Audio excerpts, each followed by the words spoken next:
Hello, everybody. Yab Nation here. Today's a very special episode where I actually have some supplemental material to go over before. This supplemental material is uh, some love speech in season 7 of Rick and Morty and the entire history of the Earth via Spirit Science, or Spirit Science episode 12. So, a lot of things to go over today, and I want to be talking about a lot of things, which is what I do here, what I do best here. Um, it is currently October 3rd, I believe, which is National Boyfriend's Day. I don't have a significant other currently, but I thought it was pretty important to share that because our first topic today is about love, and more specifically, how I feel about love, and to that point, happiness, because they seem to coexist quite nicely. I've also updated the mic to add a pop filter, and I also have the entire tripod attached because I was too lazy just to attach the first part. So, let's get started. Alright, let's start with love and National Boyfriend's Day as an example. I see too many times that people kind of get jealous of others for having a type of relationship, just like posting one of their girlfriends, or a girlfriend, sorry, posting about their boyfriend being, oh, like, happy National Boyfriend's Day, you mean the world to me. And I see a lot of people getting jealous because of that, and I feel like it's right to be jealous, but I feel like hatred towards relationships isn't really needed. I myself, I don't think too much of like, oh, I don't really like this couple because they're posting so much about it. Um, I don't think that much at all. But if I ever do catch myself, I usually kind of switch gears because that's not the right way to think. You shouldn't put down others for just expressing their love. And I feel like with that comes a certain type of envy towards others because they have something that single people don't. And I know some single people are fine being single and everything, but I feel like once you've been in a relationship, you kind of miss the feeling of being together with someone that intimately. You know what I mean? And to have that and to see that makes you kind of jealous and wants and it makes you, it either directs some kind of hate outward or creates some kind of situation where you're just depressed over it. I myself have gotten over the fact that, I wouldn't find love right now, but I will find love later. I'm quite optimistic about that. But, it still hurts a little to see like all the posts going around. Do I hate them for it? No. Do I feel jealous? A little bit. But do I let that influence my thoughts over them? No. And I feel that I need to keep thinking that. I'm also wearing a fez today, which is very apt for the next subject. We're going to still keep it on love. There was a very specific speech in Rick and Morty about happiness, and I feel like it quite relates to love in some kind of way, because, at least to me, when you are loved, you feel happy. I don't know if that is true of you guys, but I feel like when I get loved, I'm pretty fucking happy. But yeah, it was about how happiness is a lie. I know Rick and Morty has some quite cynical takes, especially from one of the main characters, Rick. I'm explaining to you like you don't know what Rick and Morty is. You know what Rick and Morty is. I'm very sorry, but yeah, I think that the entire speech that it's a guy from the whole episode where he like tries to find out Morty's fear. He talks about how happiness will always corrode and how it's a lie because it always corrodes. I don't think that's true. Yeah, sure, happiness corrodes. Yeah, but to say that happiness is a lie is a quite pessimistic way to look at it. I mean, it's a cycle, you know? Let's take what he says, for example. They die, either slowly or tragically. Either you keep loving that person, you keep feeling the love, and you keep feeling the happiness of the moments that you had with them, which is still happiness, it's just in a different way. It never really ended, it just kind of changed form. Or, you know, you break up with them, you become two different people. I myself fall into the latter group, not the former group, where we just kind of drifted apart. We became two different people. We just did not enjoy each other's company, and it came to a head. I At that point, the cycle starts again. Was I not happy when we broke up? Yeah, no one is happy when they break up. The only thing that happiness comes out if they were in an abusive relationship and they're finally out of it, you know? But happiness always starts again. I'm happy being single right now, even if I still feel some sort of jealousy, like I said before, towards couples right now when they post about like stuff for National Boyfriend Day or Valentine's Day or any other holiday like that. I still feel jealousy, yeah, but that doesn't mean I'm not happy. I'm extremely happy where I am right now. I get to play video games all day. I get to be a fucking shut-in. I feel like that's a great thing for me. I'm, I'm speaking to you guys now. I'm not talking to anybody right now, which, I mean, people could see as bad, but I see this as a huge win. I get to talk to you guys more. I get to talk to you more, and I think that's just great. And you know, the happiness did kind of stop for a bit, but that doesn't mean it's a lie. It's just a natural progression of things. And then, starts again. It's always a cycle. To say that happiness is a lie just from it ending once is quite pessimistic. And, there are some people who don't feel happiness, and there are some people who feel depressed, and there is a light at the end of the tunnel. I've been depressed, very much so, in the past couple months, relating to other situations. But, it's quite easy to get yourself in a pessimistic loop about everything. I know myself have done that way too many times, where you keep thinking of the negative instead of the positive.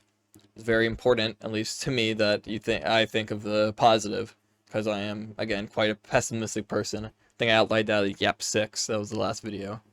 But yeah, so about love, he's a fucking liar. And that's just my own personal feelings about it. You can have whatever feelings you want about it, and I would love to hear what you have about that. I love to start a conversation, love yapping about whatever the hell. There's channels called Yap Nation for nothing. But yeah, something else that I also wanted to really talk about, which is again why I'm wearing the fez, is about spirit science. We got into it. How do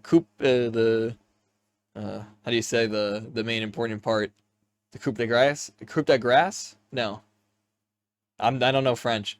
I took Spanish in high school. I almost failed it.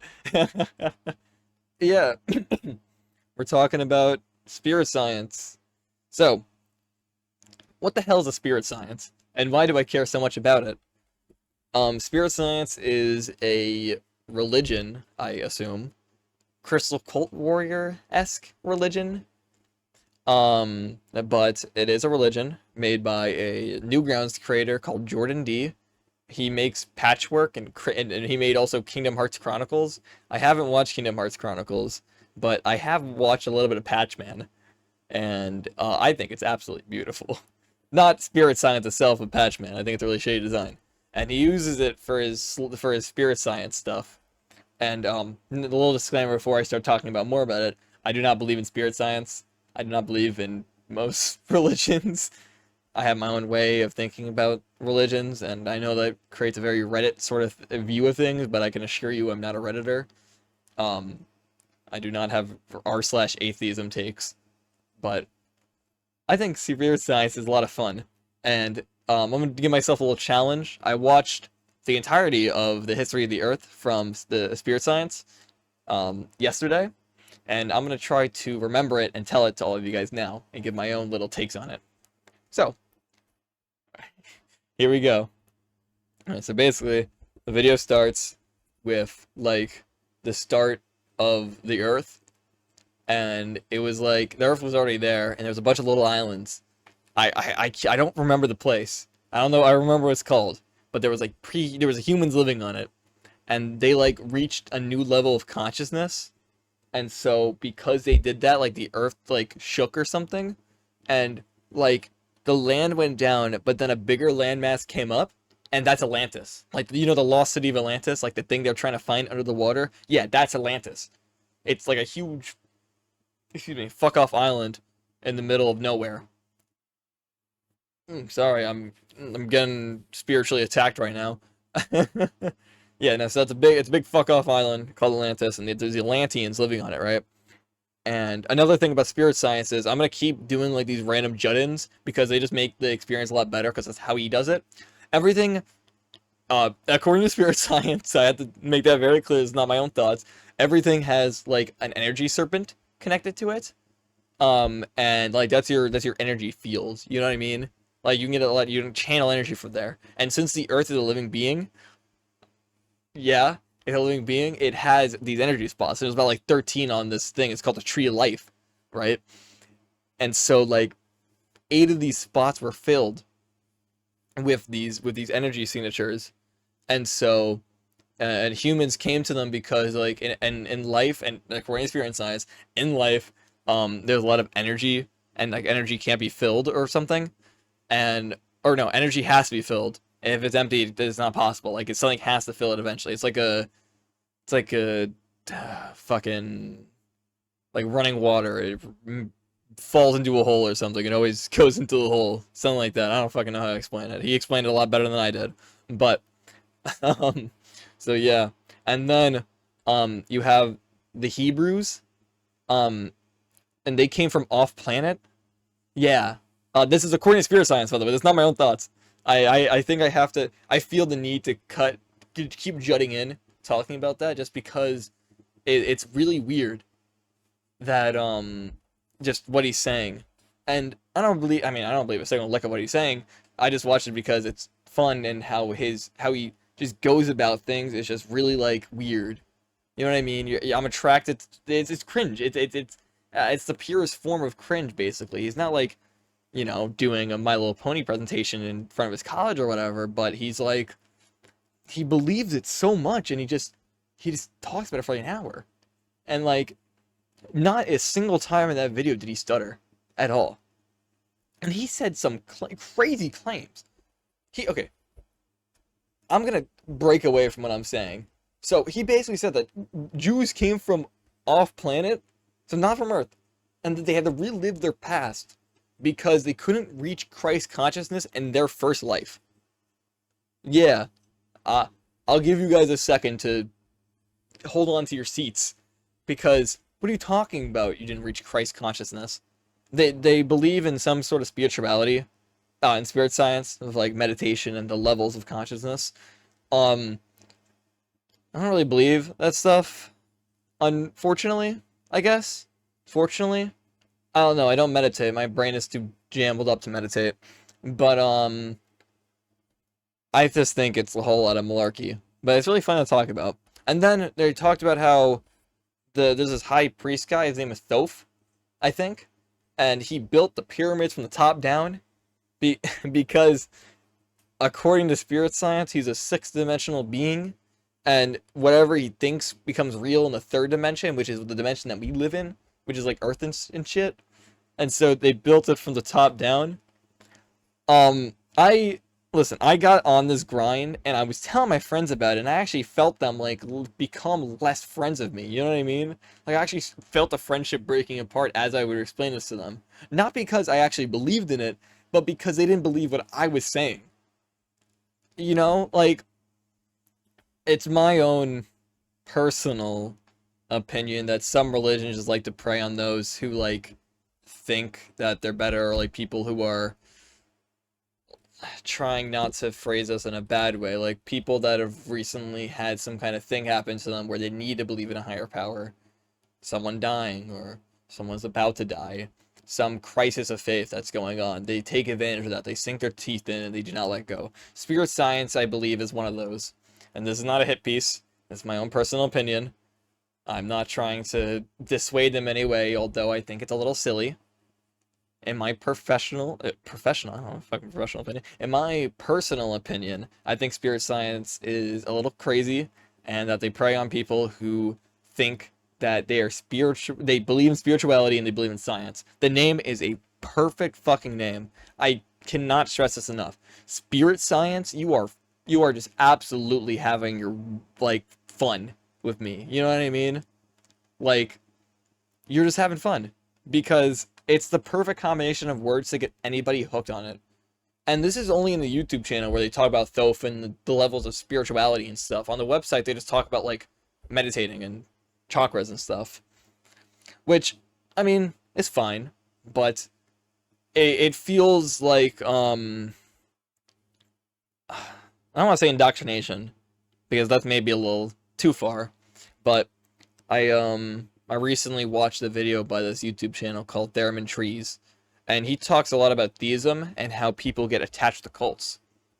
And he talks about how like they how this one person, they originally were just down there, they like that was a flyer or something, and they just kind of got like into this like little club, and then they started talking about like proving your worth and being someone like more active, and they eventually got to the point where he was in a system that believed that like every person was an alien, like an alien attached to them, and that like they needed to be free.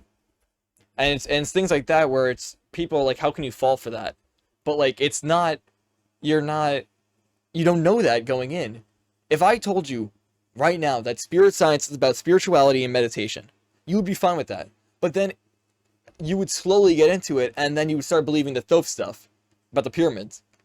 If I told you straight out the gate about Thoth, like I just did before with the history of the Earth, you were already gobsmacked. I had you have like a break.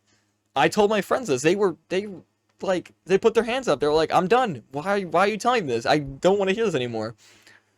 It's just crazy how like you can get so hooked up into a certain type of religion or group or club, and to just have it turn out to be something so warped and distorted from what its originally purpose was. And I feel that, you know, I myself, there's a lot of thoughts of people like going, "Oh, I can't really fall for that," but I feel like everyone in some way is, gullible in their own ways. You can be whoever you like to think you are, but, there's a certain string of situations that will make you believe something, and even if it's not true. And I myself feel that I wouldn't fall for that particular stuff on spirit science, but that's only because I don't, have the spirituality. I don't really meditate. I don't really align my chakras. Sorry guys. I don't feel my energy. I just have back pain, and I'm autistic. That's the best parts about me. But yeah, I don't think I would fall for that, but I would fall for something completely different. I think I would fall for some other kind of thing if it was trying to make me get better. And if I felt better too, I would have believed in it even more. And then I'm at a part where I believe that the pyramids were built from the top down. I'm sorry, that just it's such a good example. It's just such a beautiful example about how like ridiculous. Yeah, it's ridiculous how ridiculous spirit science is, and just how like some other religions or cults operate. And I don't blame the people who get into cults or religions, because they are not like just cults, I guess, because religions, I mean, you can have your own religion, I'm fine with that. But get into cults, it's I don't feel any type of like negativity towards them, because I feel bad. They thought they were getting into something and it made them feel good, so they kept doing it, and eventually they just got out of hand. And I think I talked about religion on this channel before and my own thoughts about it. You can actually see the changing of my thoughts, which I think is really interesting, from about 2 years ago. By the way, we're almost reaching the 2-year anniversary of Yap Nation, where I didn't do anything for a year. Wink, wink, nudge, nudge. But yeah, I just think that, I just feel bad. And I hope that they can find some kind of community that uplifts them in that way without getting them into a cult situation. Enough about other people, let's talk about myself. I'm not that religious. I think I've made that very clear before. I express a deep admiration, I guess you can say, interest, admiration, either or. Excuse me. So sorry, I'm a disgusting pig. Um, I experienced some kind of attachment to different religions and pulling out different aspects of them to use my own life. I still stand by that. I think that it's important to learn about other people's religions to not only be tolerant of those. Tolerant isn't the right word. Can I rephrase? Um, Not even accepting. Like just have a better understanding of people, because we're all different, and in my mind, knowledge is power, and knowing somebody's religion and how they do things is very important to get to know them, to build up some kind of rapport, and to appreciate their cultures a little bit more. And I stand by that 100%. I wish that, I would know a lot of things about religion, but unfortunately I am a pro college student that has to study mechanical engineering, or more right now, Calc 2. So I don't really have a lot of time to delve into other religions. But I think being a monk would be really cool. Shave my head and going to the monastery or whatever. That'd be really cool. But I don't think I would do it. I have too much stuff over here to. I'm too attached to things. I know Buddhists have that thing where you inherently suffer if you have an attachment to objects, which I think I've talked about before. I can talk about suffering again if you really like me to, because I'm not suffering right now, although I think I'm gonna suffer when I wake up tomorrow with intense back pain. Something like that. But yeah, I think that um to be like informed about different religions is really nice, and just to use that on your everyday life while not believing in a particular sect of religion is really good, just for me. This is just from my own perspective. I don't expect any of you guys to take as what I say as gospel. I can be quite wrong at times, and I have a really hard time talking about the positives myself, so all you're going to hear is the negatives about myself. But I do quite, I see most things in black and white, which I'm trying to work on. It's very easy for me to think of one issue as this, when it's really a more nuanced topic, because it's just a lot easier for me to understand the black and white, which I mean could be true for most people, but I feel like it's more of a constructed part of myself that I need to change. I mean, I guess recognizing things that you need to change about yourself is pretty good, but at the same time, it's like, dude, what the hell? Like, why are you like this from the start? Why couldn't you be better? You know? I mean, to that point, I also feel like that you can't be perfect, and I myself struggle with the fact that I'm not perfect in every situation. I get mad at myself sometimes because I expect better of myself than I actually do slash am. Like in a situation where like I'm working on something and it just doesn't work out, I would think I'm smart, I am smarter than this. I know how to solve this, but it's just not happening, which is making me angry because this should be easy for me. It should be easy for me. Keyword there, should, when it really isn't. You know? And I often get angry at myself because it hurts to be wrong, I guess, because then I'm seen as less credible. I'm seen as something. I'm seen as someone that can get stuff wrong, and people will not want to interact with me if I am wrong. And more people don't want to interact with me. I already don't get interacted with at college, but more people do not want to interact with me. And it's kind of the vicious cycle of like trying to be right and getting mad at myself and doing it over and over again. And I gotta kind of break that cycle, and that's just on me. And I feel like recognizing those kind of issues about myself is kind of the first step to be able to create a roadmap to recovery, I guess you can say. I'm not really 100% sure. With that nice like string of words or whatever, but you know, recognizing the problems of yourself and being cognizant to fix it is very nice. I also have a journal as well. I don't write in it that much. It was a gift from a friend. She really wanted me to journal because it helped her out a lot. And I don't like writing as much. I think it hurts my hands a lot. I mostly do typing on my computer, but it's nice to get the pen working, as Drake says, and just to improve just how to talk to myself. I don't want to toot my own horn or perform autofellatio upon myself, but I've been told that I am pretty emotionally intelligent, um, and I don't know if that's true because I don't think that most people say things about me as true if it's positive. I believe them 100%. If it's something negative, I don't believe them at all when they say it's positive. That's just something about myself that I feel like I am wrong all the time, but that's a story for a different day or later on, your choice. And it's like it's a little weird because sometimes I don't even know what emotion I'm feeling at the given moment. How can I be emotionally intelligent if I don't know the certain feelings that I'm like feeling? You know what I mean? But I feel that to be emotionally intelligent is just to not necessarily know what you're feeling, but just recognizing the fact that you are feeling that way, and how you slip up and how you interact with certain things, how your yeah, the awareness of how you react in some situations that you like analyze, I guess, you know. And I'm still having trouble believing them when they say I'm emotionally intelligent. You know what I mean?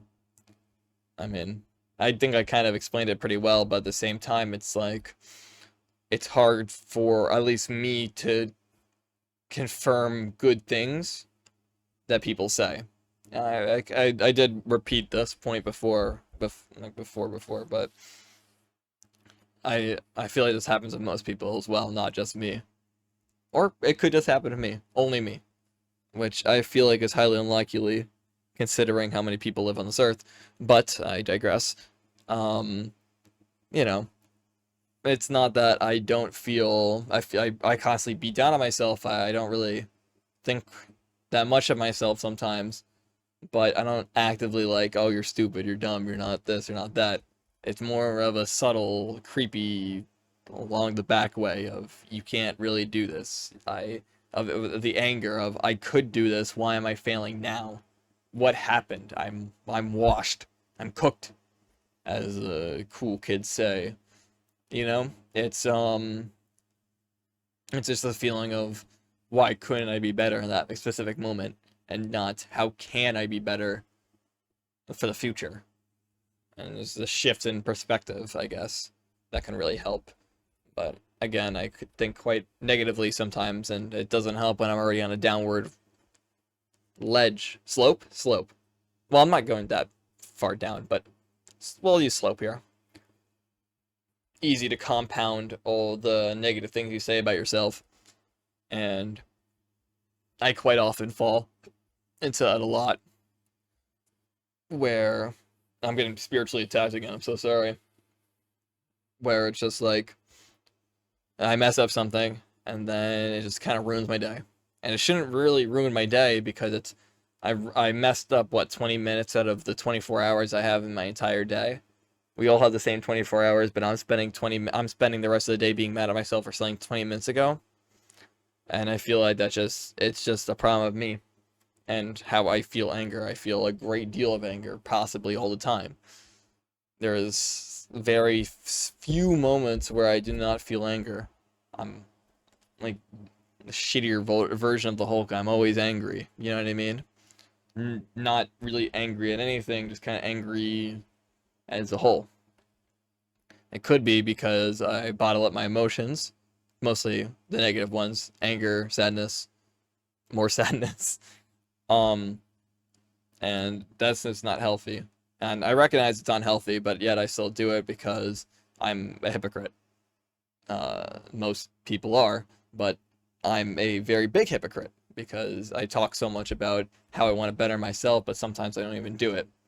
And you don't have to hold me up to that standard. I know what standard I'm holding myself up to, and I know when I'm letting myself down, which, again, creates a vicious cycle. But what I said before still stands. I am happy, even if I do feel bouts of anger sometimes. And I do think that I'm living a pretty good life. Even if I do have problems with myself, I'm actively recognizing them and I can actively solve them, albeit with a little bit of work. I did say that any hour of the day, if you ask me, I might change my answer. But I still think looking at the positive side is really important, at least with me. Having something to look forward to, at least in the week or just later on, is very powerful in letting you get up each day. I usually find it pretty hard to get up each day, but you know, you have something to look forward to, whether that be the weekend or hang out with friends or a date or whatever have you. It's nice to just kind of plan your life and be like, I'm gonna do this, so I have to work to get it. Set goals for yourself, you know. And I think with that comes the end of Yap 7. We got through a lot today, and even though I didn't explain too much about spirit science, I do encourage you to just watch the video, not because I believe in it, just because I think it is an excellent watch if you have an hour to kill and you want your brain to be like absolutely mush by the end of it. I think it's a really funny experience. I'm not asking you to send hate though. Please don't. Just just watch it. Just interact with it. Don't really have any comments. Just watch it. Create your own opinions of it. Have a good laugh with your friends, so, and such and such. And with that, um, I hope you had a good time listening to me. I know I sure did. And so with that, if I don't see you again, good morning, good afternoon, and good night. This has been Yap Nation, signing off.